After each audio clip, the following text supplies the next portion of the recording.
Un extraño homicidio. Todos los esfuerzos para deshacerse del cuerpo parecen contradictorios. Un encubrimiento horrible Vertieron ácido clorhídrico sobre el cuerpo. y un oscuro secreto. Se esforzaron para deshacerse del cuerpo y para imposibilitar su identificación. Tiene que haber alguna razón para ello. Era verano en Palm Beach, Florida, y la gente se entretenía tomando el sol y surfeando. Pero entonces una nube oscura se posó sobre la ciudad. 911, ¿de qué se trata? Recibimos la llamada de un hombre, un topógrafo, que dijo haber encontrado un cuerpo cerca de North Lake Boulevard. Estaba trabajando en la propiedad y fue entonces cuando encontró el cuerpo, junto a una alcantarilla. Los cadáveres se descomponen rápidamente con el calor de Florida, pero ese cuerpo no se asemejaba a nada que Walker hubiera visto antes. Era indescriptible. La única forma de saber si era hombre o mujer era por la ropa, una blusa y una falda. Aparte de eso, era imposible. Alfa 3-1, confirmando señal 7. Señal 7. He llamado a homicidios y a la policía científica. Estoy en 23, esperando su llegada.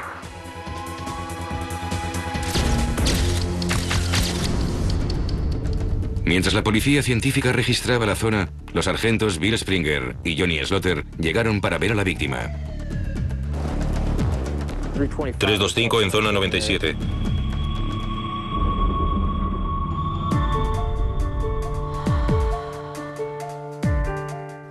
Parece una mujer blanca con las uñas pintadas. Una mujer sin duda. Parte del cuerpo está en un estado de descomposición más avanzado que el resto. Y eso es muy extraño. Muy extraño, sin duda. La cabeza de la mujer presentaba un estado de descomposición más avanzado que el cuerpo. Los inspectores no sabían a qué se debía tan desconcertante hecho. Aún lleva las joyas. Eso también es raro. Sí, lleva un collar de cuentas. No es muy común por aquí. Aunque no parece muy caro. No, no lo es. Parece de artesanía o hecho a mano. Hecho a mano. No es muy común. Nos ayudará a identificarla. Pero no obtuvieron mucha más información. La policía científica no encontró pruebas y no había una causa evidente de su muerte.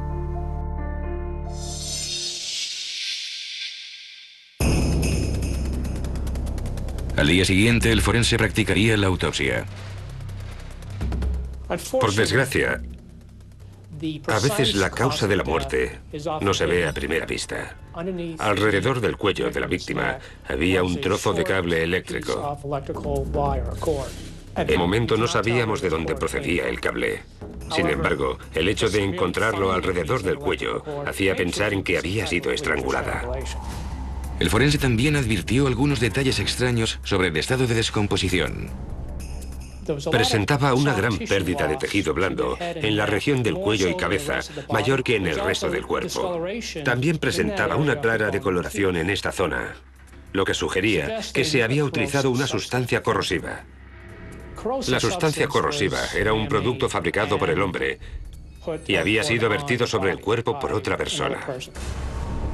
Las pruebas confirmaron que le habían echado ácido clorhídrico en forma de preparado de limpieza industrial sobre la cabeza. Desde el principio vimos claramente que sería un caso complejo. Pero antes de que los investigadores pudieran resolver el asesinato, tenían que identificar a la víctima. Con la cara destrozada por el ácido, su única pista era el curioso collar de la víctima. Le dimos publicidad en los noticiarios locales. Las pruebas físicas han sido literalmente eliminadas. Y enseguida empezó a llamar gente. Una de las personas que llamaron dijo que había hecho el collar con una amiga del trabajo. Dijo que hacían esa clase de bisutería juntas. Nos dio el nombre de Isabel Pedrosa. Isabel Pedrosa. Especializada en declaraciones de renta, llevaba 7 días desaparecida.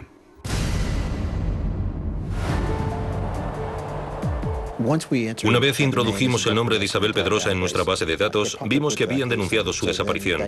Así obtuvimos la dirección e inmediatamente localizamos a su hija. Esta nos dijo, se supone que mi madre debería estar en Texas visitando a mi hermano. Estaba muy preocupada por la desaparición de la señora Pedrosa. Linda Pedrosa no tenía ni idea de quién querría matar a su madre ni por qué. Los frustrados investigadores se dieron cuenta de que necesitaban ayuda para resolver el caso. Hola, soy Dale. Para Dale Hinman, experta en perfiles criminales, el primer paso para centrar la investigación era revisar los informes y examinar las fotos de la escena del crimen. Una de las primeras cosas que se preguntan los investigadores es sobre la vida de la víctima. ¿Tenía enemigos la víctima? ¿Había alguien capaz de matarla? Dos cosas llamaron la atención de Hinman. Primero, el lugar donde encontraron el cuerpo era muy importante para todos nosotros. Nos preguntábamos por qué el cuerpo estaba en ese lugar. Y que le vertieran ácido en la cara sugería que la persona quería retrasar la identificación de la víctima. Una vez identificada Isabel Pedrosa, el asesino estaría más nervioso. ¿Podría el agente Hinman ayudar a los investigadores a resolver este misterioso asesinato? Tras encontrar el cuerpo de Isabel Pedrosa en Palm Beach, Florida, Dale Hinman, experta en perfiles criminales, quiso ver personalmente la escena del crimen. Con frecuencia, deduce más detalles que de las fotos. Hola, sargento. Deja que te enseñe la escena del crimen. Aquí es donde encontramos el cuerpo. No está muy lejos de la carretera. ¿No hay casas por toda esta zona? Desde luego que sí. Al otro lado del camino hay un complejo de casas. No parece que el asesino se esforzara mucho en ocultar el cuerpo, porque si lo hubiera llevado más adentro de esta zona boscosa, es probable que el cuerpo aún no se hubiera encontrado. Para una experta en perfiles, eso es una indicación de un asesino inexperto. La encontramos con el collar de bisutería, un sujetador deportivo y parcialmente vestida. No parece que el asesino sea muy sofisticado, porque alguien con un historial criminal le hubiera quitado los objetos personales a la víctima para retrasar su identificación. La agente Hinman estaba segura de que los investigadores deberían buscar a alguien sin antecedentes penales. También tenían que buscar la escena del crimen. Lo que es más significativo es que esto no para la escena del crimen. Aquí se deshicieron del cuerpo. Me pregunto, ¿por qué no la dejaron donde la mataron? Precisamente, nosotros pensamos exactamente lo mismo y así es como iniciamos la investigación.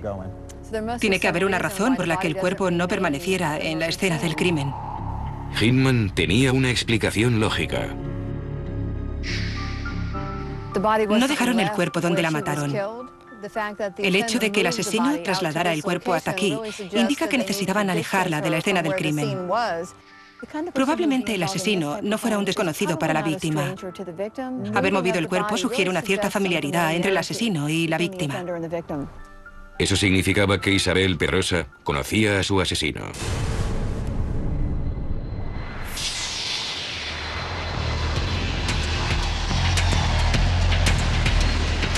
Cuando los agentes empezaron a investigar a los amigos y compañeros de trabajo de la víctima, un agente patrullando las calles descubrió algo crucial.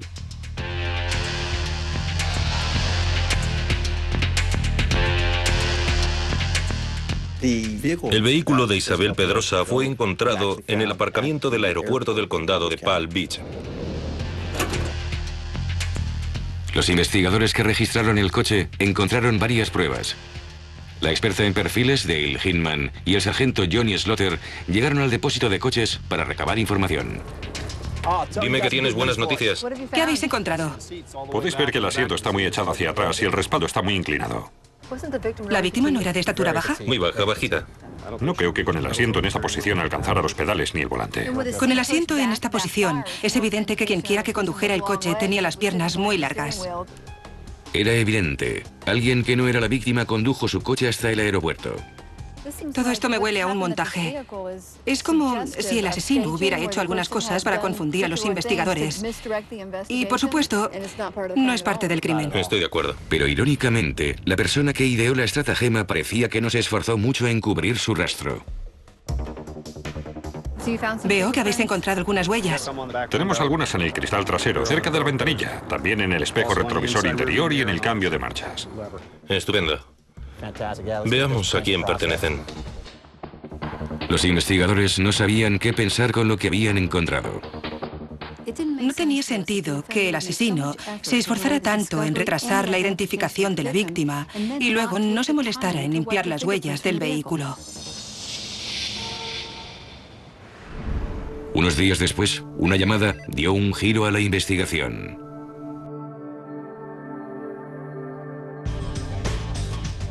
Nos llamó un residente que vivía cerca de donde se había encontrado el cuerpo. Sobre la hora en que desapareció Isabel Pedrosa, la persona que llamó fue testigo de un hecho inquietante. Una mujer era perseguida por una camioneta negra. Una camioneta negra desconocida. No pudo ver bien al conductor ni a la mujer, pero los investigadores creían que podía tratarse de algo importante. Para nosotros era muy interesante porque ocurrió más o menos a la misma hora en que encontramos el cuerpo. Para nosotros tenía sentido. Decidimos seguir esa pista y hacer cuanto fuera necesario. Por fin los investigadores tenían una nueva pista. Queríamos cotejar esa camioneta negra con su lista de clientes o amigos, si es que alguno de ellos tenía una camioneta así. Pero cuando se centraban en la camioneta, la investigación dio otro giro sorprendente. Los investigadores del homicidio de Isabel Pedrosa seguían la pista de un hecho ocurrido sobre la hora de su muerte.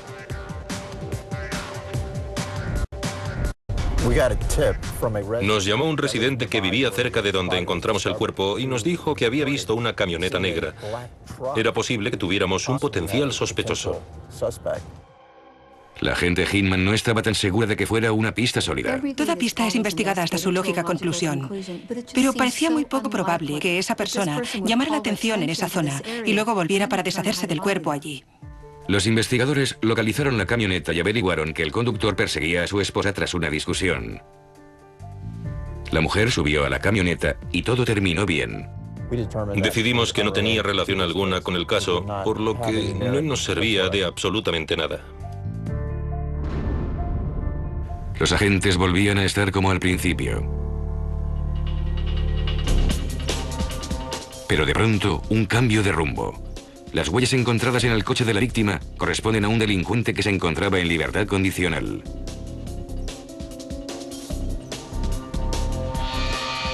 Los antecedentes penales de Gernot Thompson incluían robo a mano armada. ¿Mató a Isabel Pedrosa en un robo que salió mal? La policía le interrogó. El señor Thompson dijo que no tenía nada que ver con el homicidio. Su participación se limitaba a haber llevado el vehículo hasta el aeropuerto. Dijo que lo hizo como favor a unos amigos que no sabían conducir un coche con cambio manual. Sostenía no saber nada del asesinato. Y la agente Hinman le creía. El señor Thompson tenía un historial delictivo. Sabía que la policía tenía sus huellas. Si hubiera participado en el homicidio, ¿por qué no intentó limpiar sus huellas del vehículo? Sus amigos no solo pretendían confundir a los investigadores, sino que también le habían engañado a él. Cuando Thompson les dijo a los agentes quiénes eran sus amigos, se llevaron la mayor sorpresa de su vida. Linda Pedrosa, la hija de la víctima, y su novio, Antoine Wright.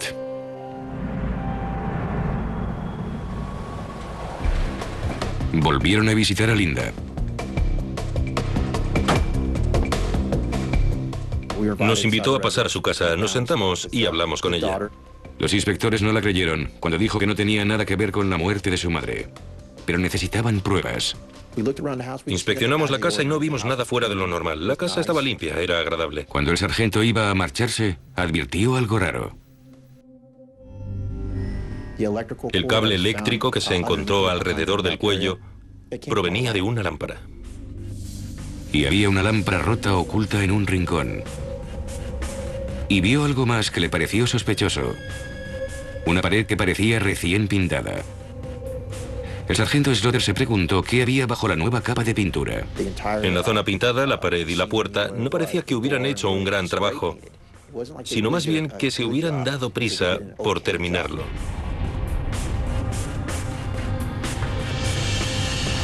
Si había sangre bajo la pintura, la policía científica de Palm Beach la encontraría. El luminol indica la posible presencia de sangre y constituye una magnífica herramienta de investigación si crees que en un determinado lugar se ha cometido un homicidio. Y cuanta más sangre haya, más brilla el luminol. Aplicaron luminol y empezó a brillar. Eso nos indicaba la presencia de sangre.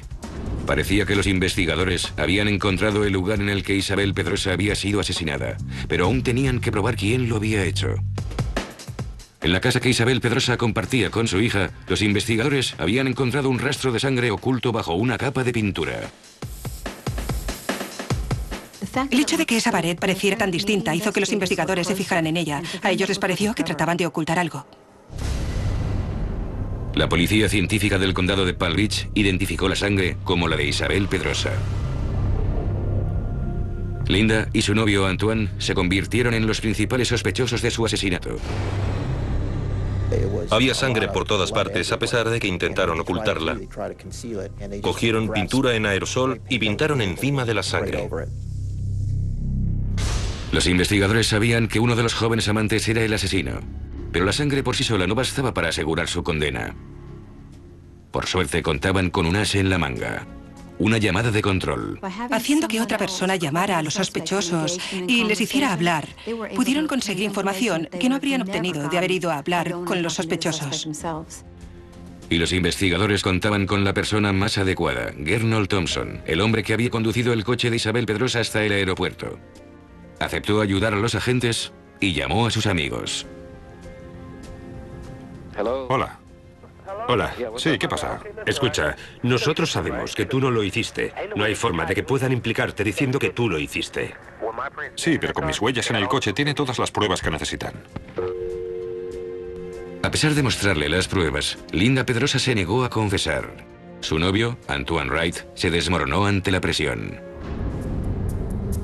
Los dos estaban en la casa y esperaron a que la madre volviera.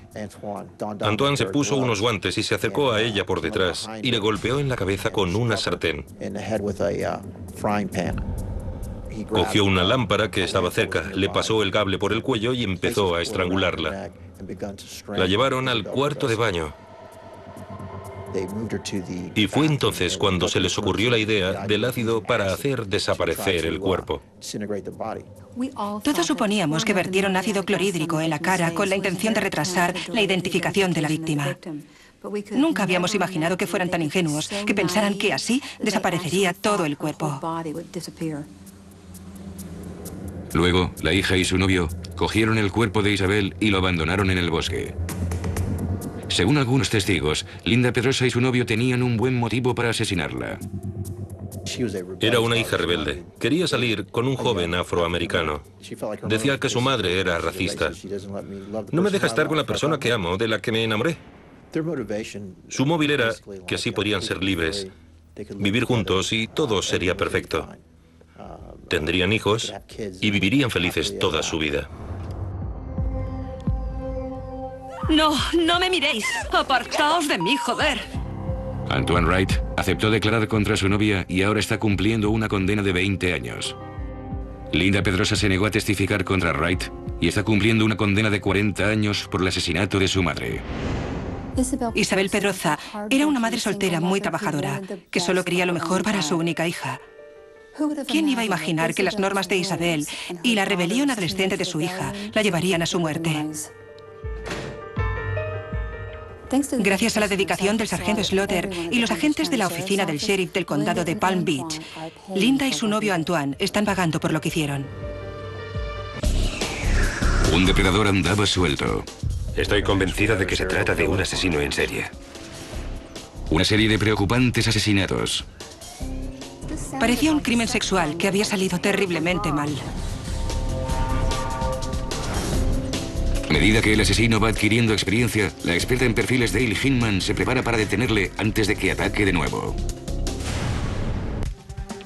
Port Salerno, Treasure Coast, Florida. Una pequeña ciudad rodeada de gran belleza natural, pero con algunos oscuros secretos. Uno de ellos se descubrió cuando se encontró el cuerpo de una mujer y acudieron los investigadores a la escena del crimen. Llegamos a la escena del crimen. Nos pusimos a investigar.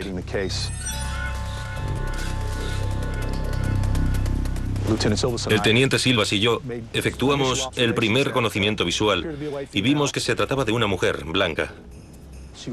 Estaba boca abajo en el canal. Le habían quitado la ropa. La blusa estaba por encima del pecho. Su posición indicaba la posibilidad de que hubiera sido agredida sexualmente. Mike Daugherty se hizo cargo de la investigación. Mike, tenemos a una mujer blanca que encontraron hace un rato unas personas que pasaron por aquí. No lleva ningún documento de identificación.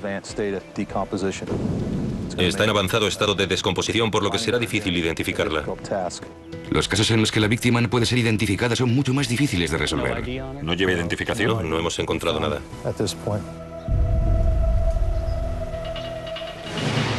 Los investigadores registraron la zona en busca de pruebas. El cuerpo de la víctima fue enviado al depósito de cadáveres.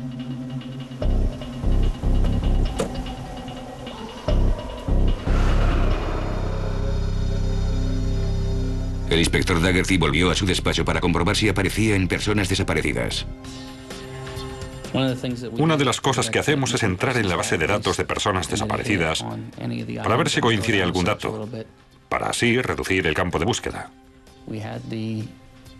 Teníamos la descripción de la ropa que llevaba, por lo que miramos si coincidía con la de alguna persona desaparecida.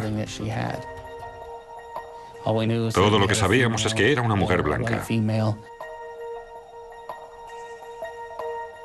Buscamos en la base de datos de personas desaparecidas, pero no encontramos nada.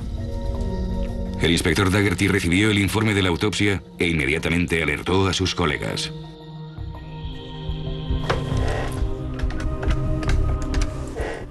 Ya tengo el informe de la autopsia. La causa de la muerte fue por estrangulamiento. El inspector Daugherty seguía sin saber quién era la víctima ni quién la había matado, pero tuvo suerte. En el informe aparecía una pista que podía seguir. Algunas de las radiografías indican que se fracturó algunos huesos de la cara. Las fracturas se debían a antiguas lesiones. Los investigadores se pusieron en contar habría ido la víctima. Pasados varios días, recibieron la información de que un médico de un hospital local había tratado a una mujer con lesiones similares. Su historial fue enviado al depósito para compararlo con la víctima. Tomé nota de los empastes, las piezas que le faltaban y cualquier prótesis que llevara.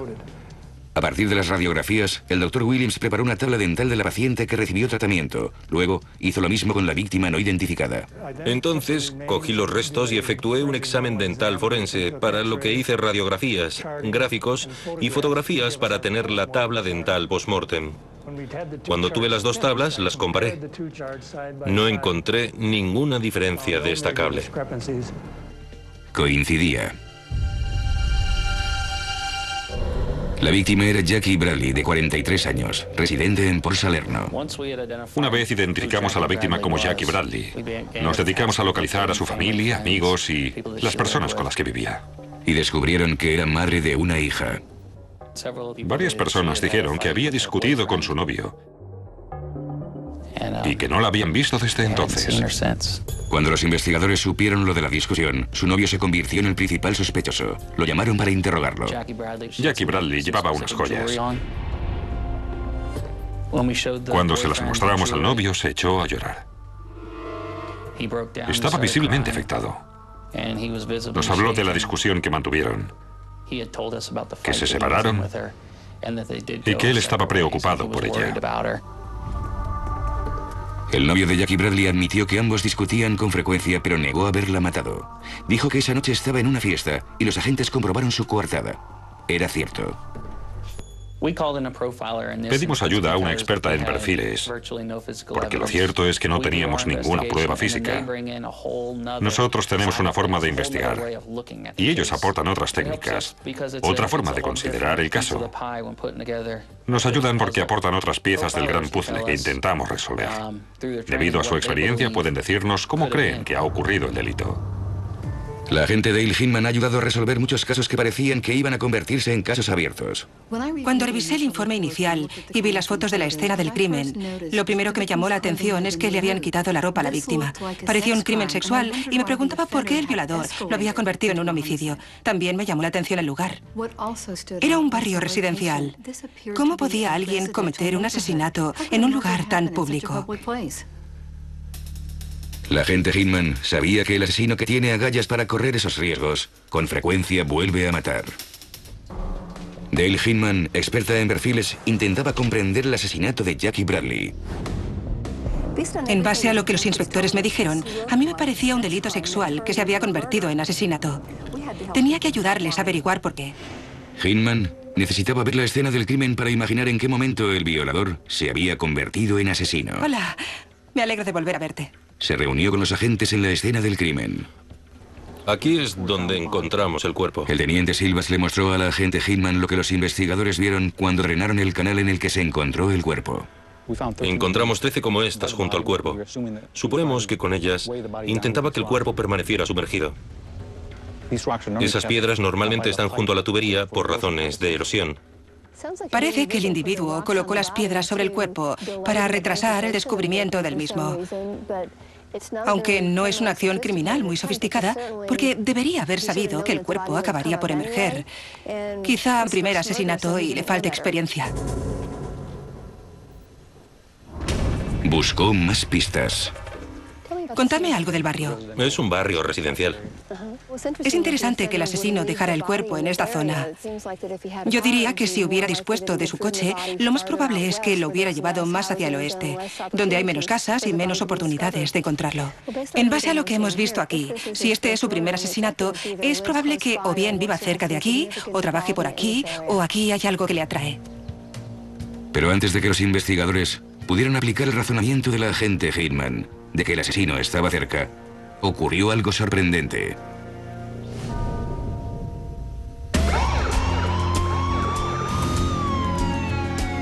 Se encontró otro cuerpo cerca de la escena del crimen de Jackie Bradley.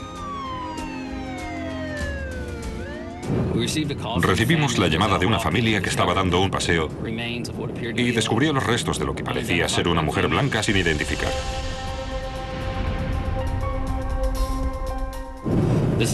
Se encontraba a unos 5 kilómetros de la escena del crimen de Jackie Bradley. Necesitamos inspectores y a la policía científica. La escena del crimen era espeluznantemente similar. La víctima, una mujer, se encontró en una posición que indicaba que había habido una agresión sexual. Sus ropas estaban esparcidas. Y entonces, a unos 200 metros de allí, los inspectores encontraron otro cuerpo. Mike, hemos encontrado otro cuerpo, otra mujer blanca. Está en avanzado estado de descomposición. Le han subido la blusa igual que a las otras. ¿Por el cuello? Sí. Incluyendo a Jackie Bradley, ya eran 3 las mujeres halladas muertas. Parecía que las 3 víctimas habían sido asesinadas exactamente de la misma forma. He visto que está boca abajo. 40-46. Los asesinos aprenden con lo que hacen. Una vez se han librado del primer asesinato sin que ni siquiera le consideraran sospechoso, creen que tienen la oportunidad de seleccionar a otras víctimas y continuar con sus crímenes. Determinada a encontrar una nueva pista, la agente Hinman se reunió con los inspectores y Tom Davis, otro experto en perfiles, en la escena del doble crimen. Estaba aproximadamente a unos 5 kilómetros del primer caso.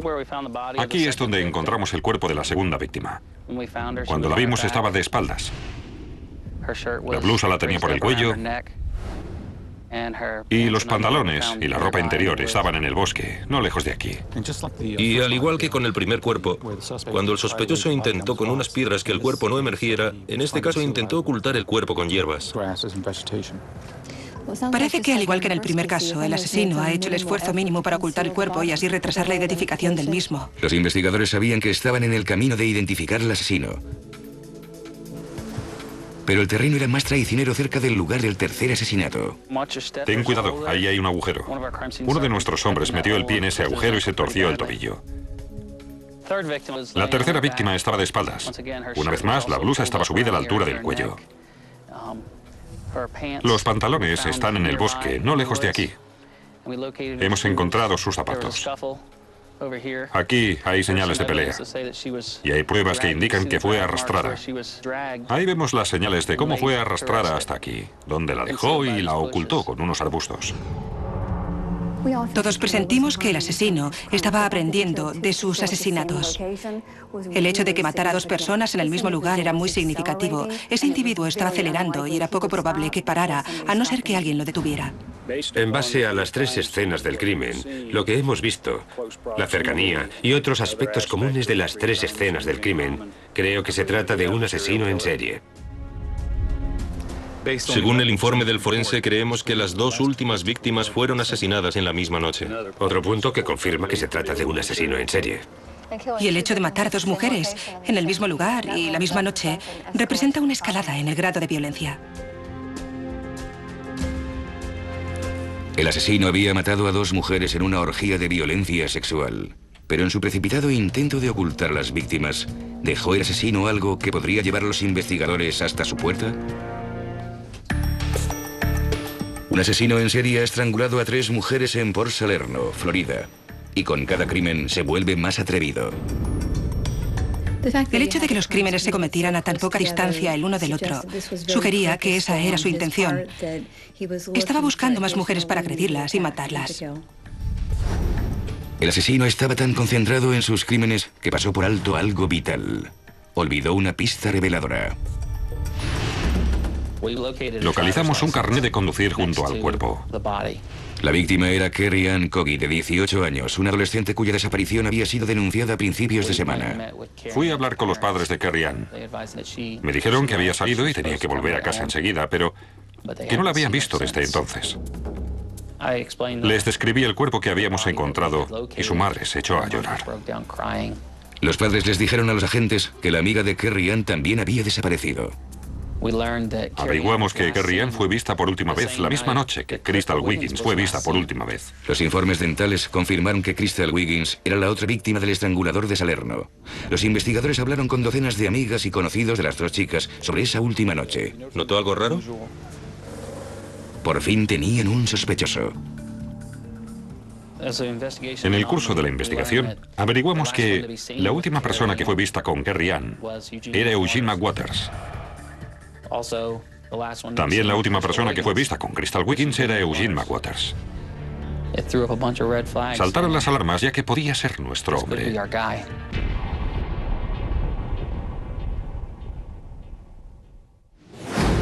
Todos creíamos que los inspectores de la oficina del sheriff del condado de Martin iban por buen camino. Eugene McWatters era un buen sospechoso.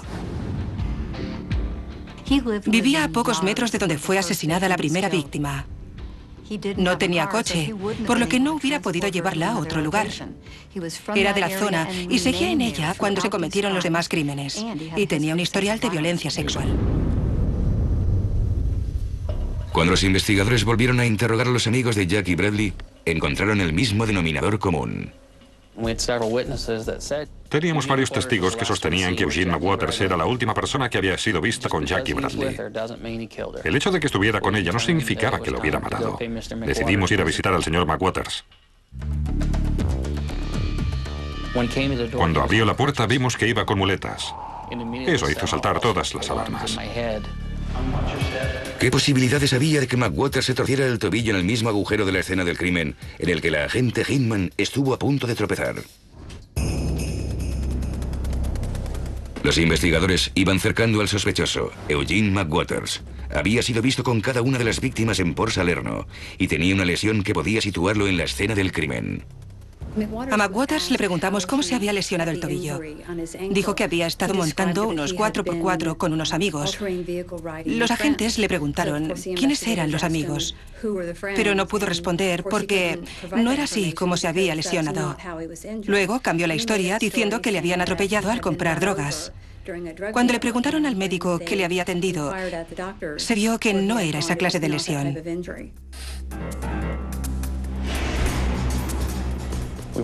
Llevamos a Eugene McWatters a la oficina del sheriff del condado de Martin, donde le interrogamos.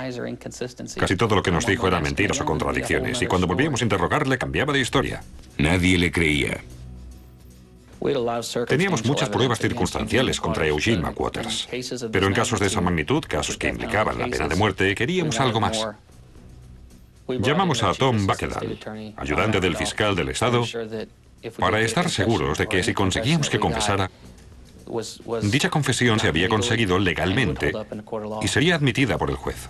Pero McWatters no hablaba. A la policía se le ocurrió otro plan. Prepararon un despacho con fotos y pruebas de las escenas del crimen.